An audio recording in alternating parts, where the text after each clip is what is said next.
Hi guys, Anna Anders here. This is the third video. But back to talking about the children and the exploitation and desecration. I know what that's like. Our family went through it. So with Gina being abducted and justice being obstructed. So we go from Washington, D.C. to corrupt Wall Street, back to corrupt New York City too, because, you know, Hollywood just isn't in, excuse me, Hollywood is it's not just in California. It's in New York City too. So a lot of this has been old, corrupt establishments hiding out with this, you know, the Bill Clintons of the world. I'm sorry, but there's more Bill Clintons of the world. It's the Podesta brothers too. So you're never going to see them come forward on corrupt Main Street media and say, yeah, we did A, B, C, and D, and E, and F, G, and covered up shit and had all kinds of weird parties and all that shit. You're not going to see it, people. You are not going to see it. So, but they're justifying all their behaviors and then trying to say that we, the alternative media, is putting out fake news. That's not true. That is not true because, like I said, I'm only Anna Anders here. You can Google and YouTube these keywords, okay? Keywords.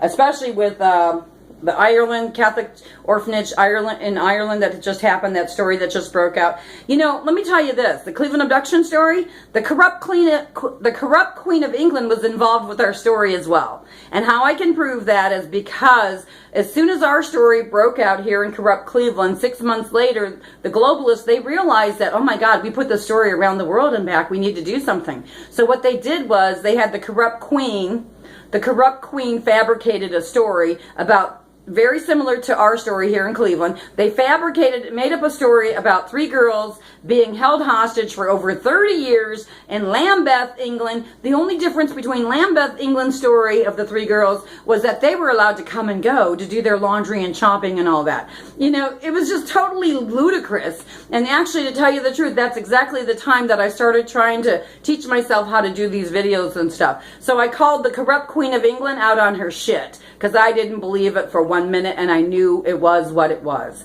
So that's what I want to say. And next, I want to say this. 1 year after the Cleveland abduction story broke and we got our family member back home, 1 year later, Obama had my cousin, Nancy, and her husband, and her beautiful daughter, Gina, in the corrupt White House. What they did was they used our family again to exploit our family. And what they did was, it was Mother's Day, it was just the Sunday before Mother's Day, and they had Gina in the White House, and then all of a sudden on Saturday, Michelle Obama come out with a scandalous made-up story about all these Boko Haram girls that were kidnapped overnight. I mean, it was like a ridiculous amount of money, a ridiculous amount of numbers that they came out with. And to tell you the truth, guys, I'm not buying that story either. I am not buying it because I know better. I know that if you got 50 girls that are going to be kidnapped all at the same time, they're going to go nuts on their captors, okay? I would. And I know damn well they would. So it was just too big of a story to even begin to believe. It was too big to be believable is what I'm trying to say. I'm not buying the Boko Haram story. You can if you want, but I'm not. So that they use corrupt Main Street media. They use politicians, I'm talking about politics, to manipulate stories and to fabricate and to indoctrinate us with their fiction. And so this is a great example, the Boko Haram and the Lambeth, England story. So, and if you look at the events of 9/11, when 9/11 happened, I know I'm dancing around a little bit here, guys, but I know that I make sense. If you look at the events of 9/11-01 with George Bush Jr. and find out, recall your memory, and find out who was walking alongside of him the whole time. You know, who was it? It was England.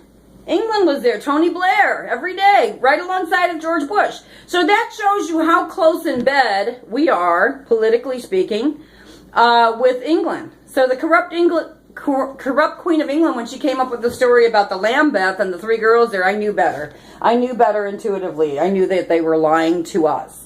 Lying to us, and I'm talking about the United States, because they didn't just lie to our family about it. They putting it out on the Main Street media thing, so they lying to us. Us meaning the United States. So, on that note, I want to say, too, about the 1% parasitical elite, Agenda 21. Part of that greater agenda, too, has been them infiltrating our children's schools, our children's colleges, hospitals. An example in the hospitals is going to be the vaccinations and the flu shots and stuff. So, Big Pharma, okay? And who started Big Pharma, folks? Who started Big Pharma? It wasn't a poor man or poor woman, poor people. No, it was the Rockefellers who had some money, oil money, and Rockefeller knew he was going to use the oil industry to create up Big Pharma because he knew there was big bucks, banging bucks to make off of people from the Big Pharma. So they get very creative with their ideas of how they can get into our pocketbooks, into our wallets, our purses, into our lives. So, and especially with the establishment of the Federal Reserve Bank, see? So my grandfather, Red, did not like the banks, and I didn't understand why that was. My whole life I remember him, my grandpa, not liking the banks. Now I know why. Now I know why, and I wish he was here because I'd sit down and we'd have a wonderful conversation about it, and he'd say, Anna, you're right. You know, but I know that he's cheering me on. And my grandfather was a veteran as well, and I know that he's cheering me on, and I know I'm doing a good job as a peace activist. So I don't need people to tell me that I'm not. Matter of fact, I'm going to talk about wars next. That's part of Agenda 21 too. I met me a couple guys, okay, and I got to tell you, they were from significant times of war history, okay? So one of them protected the guys who put out the bomb in Japan there. And